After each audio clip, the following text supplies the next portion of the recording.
Thank you, Dr. Kahar. So let me take this opportunity to share some information with everyone about some nutrition-focused lifestyle intervention changes to help manage and support improvement in fatty liver. This isn't just pediatric specific, although there is some information that's directly targeted to recommendations in children and adolescents.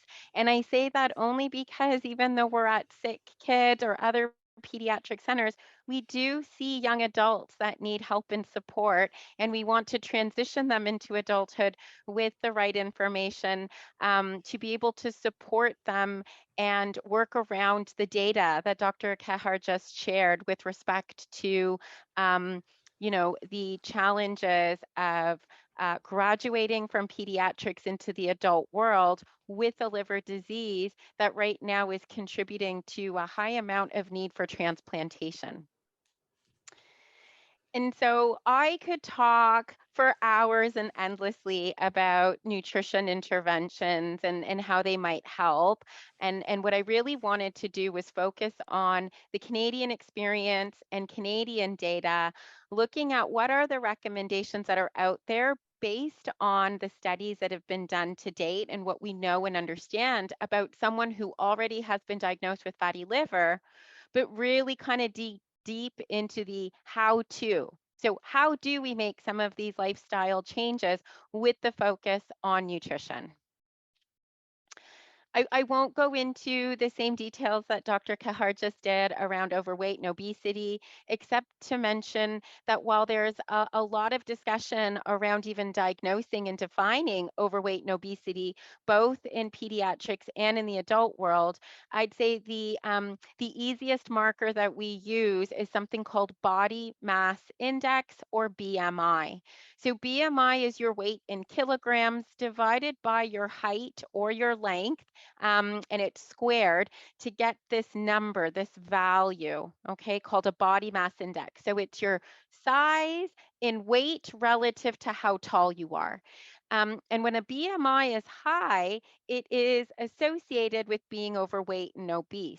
And I mention that only because as we start talking, there's more and more data coming out right now amongst children, and I understand as well in the adult world, that are not overweight and obese, but also have NAFLD NASH, which is another platform for us to discuss here today as it relates to primary care providers that are screening for us for both NAFLD and NASH and increasing their awareness and knowledge that it's not just overweight and obese. But we do know that it's a problem in Ontario. We know it's a problem in Canada. We know it's a problem. So the data as it relates to Ontario and Quebec is clear. And then we've looked at it in Canada. And so if we're looking at adults, there is this increased trend in overweight and obesity since the early 90s, as Dr. Kehar just showed. But interestingly enough is the obesity classes. There's a significant increase in the prevalence of individuals, adults, that are considered morbidly obese in Canada at this time. As it relates to pediatrics, this is some really promising data, okay? So between the years of 2004 and 2012, 2013, the prevalence hasn't increased. In fact, it's actually plateaued as it relates to overweight and obesity statistics amongst children in Canada aged 6 to 17 years. However, what I'd like to highlight is that even though there hasn't been an exponential increase, it still accounts for about a third of the entire pediatric population in Canada, which is a significant amount. And so what? Why does it even matter? Okay, well, what we do understand about NAFLD and NASH is that if you are overweight, and particularly if you're obese, there is an association, and it's a clear association with developing this condition. But as I also mentioned, and why there's a star there, you might have something known in the medical community as lean NAFLD. that relates more to potentially body composition or maybe some of these other factors that Dr. Kehar mentioned around gut microbiome or genetics or epigenetics or the environment. So really, we are learning about NAFLD, how it develops, how it progresses, but it's to also say that in addition to overweight and obesity, you want to be aware of what you're eating. What are you nourishing your body with? I, in fact, recently had a patient introduce me to the term skinny fat. I'd never heard it before. I had to get it clarified.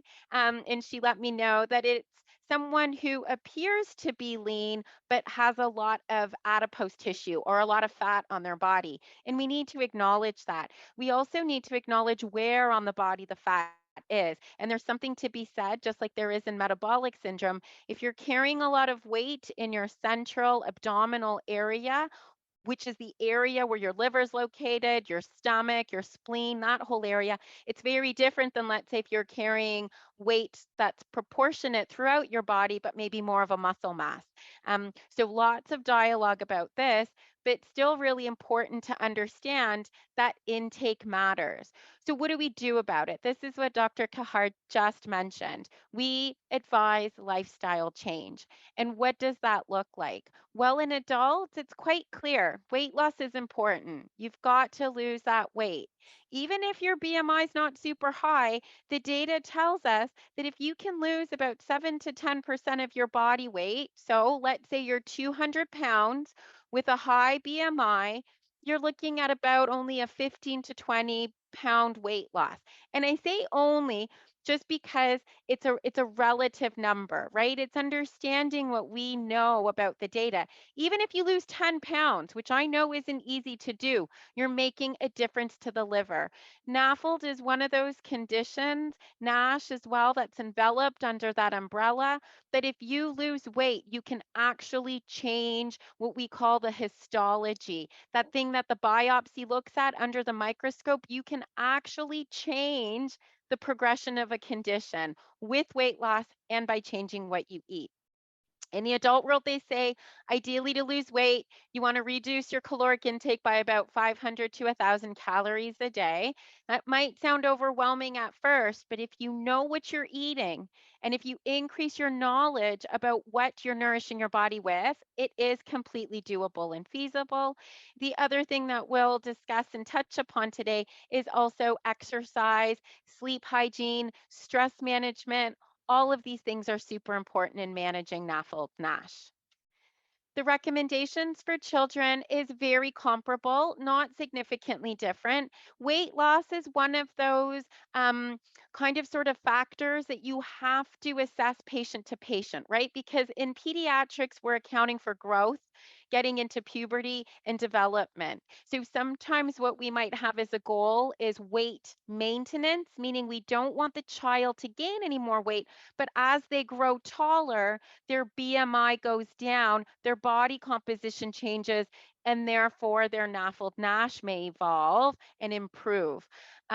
One big thing that we definitely know in children is diet and intake and changing it because there is a huge abundance of overconsumption of simple sugars and sweet things in the diet of children in Canada. And I'll talk a little bit more about that because there's some really interesting data out there based on Canadians that were surveyed and their perceptions about what they're eating and how that relates to eating a healthy, well balanced diet, because that is also crucial.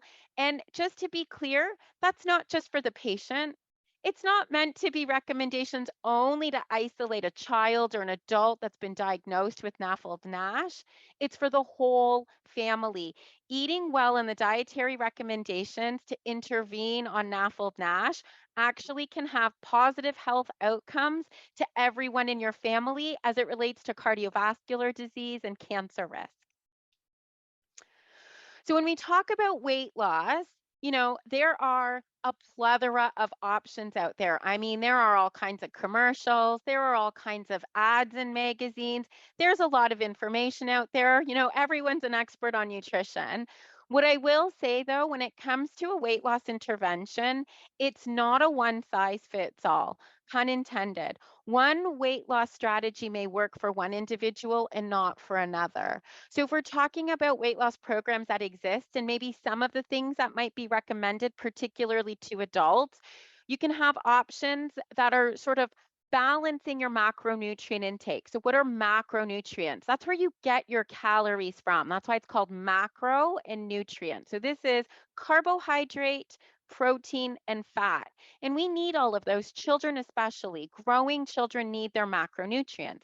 And so, what it is it's balancing what you're eating so that your macronutrient distribution is sort of balanced and even, about 50, 55% of your intake from carbohydrate, about 20 to 30% from protein, and then the remainder from fat. Healthy fats, however, which we'll chat about as well. So these would be programs like the Mediterranean diet approach, or maybe Weight Watchers, some of these more familiar. Let's look at your portion size. Let's look at what you're eating. Let's make sure you're not skipping meals. Let's make sure you're eating healthy snacks kind of approach.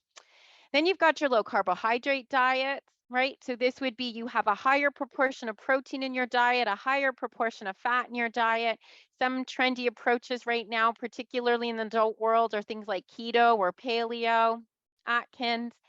You've got your low fat diets. That brings me back to the 80s. Okay, commercials, everyone in workout gear and leg warmers and low fat this and no fat that, right? The thought was that if you reduce fat intake significantly, you can lose weight. We've learned a lot more about how yielding and creating low fat products isn't necessarily associated with a healthier intake. So you want to be mindful that that approach may not work. And then the other popular one that I sort of leave on its own, it's called intermittent fasting. And it's really not something we use in pediatrics or advise in pediatrics, because, of course, if a child has other comorbidities or other conditions as a result of either their body mass index or their NAFLD NASH, something like insulin resistance, you don't necessarily want a child fasting for a prolonged period of time because it might have other developmental or metabolic side effects that are undesirable. But it's pretty popular amongst adults and it seems to be successful. And there's lots of good data out there as it relates to NAFLD NASH. But one of the things that I will say about thinking about a weight loss strategy is you still want to make sure that there's nutritional adequacy, whether you're a child or an adult. You still need to get those micronutrients. Micro meaning you need less of them, and so those would be your vitamins and minerals. All right. And the other thing you want to think about is this approach going to work for me long term? So maybe I want to lose weight and I want to use a restrictive approach, but doing that forever and ever isn't feasible, right? So there's even data looking at how do these weight loss strategies work to actually lose the weight, but then what happens after you stop following the diet? And is there a rebound and do you regain weight? Which is all about what we're talking about, a more holistic model of care, not just looking at necessarily a diet, but how are you going to maintain that body composition and that healthy eating long term and make it work for you? And so these are things you want to think about as you start thinking about nutritional interventions and what might work for you.